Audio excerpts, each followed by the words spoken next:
Assalamualaikum, selamat pagi. Di sini saya lagi mengecek laptopnya Ibu Yuli, laptop Asus A407M.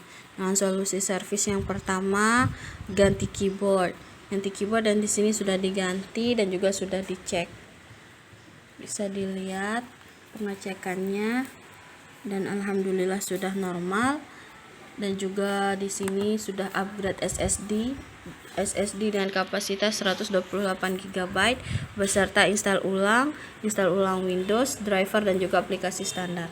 Di sini ada beberapa aplikasi standar yang sudah kami instalkan dan juga pengecekan speaker WiFi melalui pemutaran video pada YouTube. Speakernya normal, WiFi bisa, juga baterainya normal. Kami juga sudah mengecek beberapa aplikasi yang sudah kami instalkan seperti Excel dan juga Word. Untuk harddisknya kami sudah partisi dan membuat beberapa partisi di sini seperti partisi C, D dan juga E.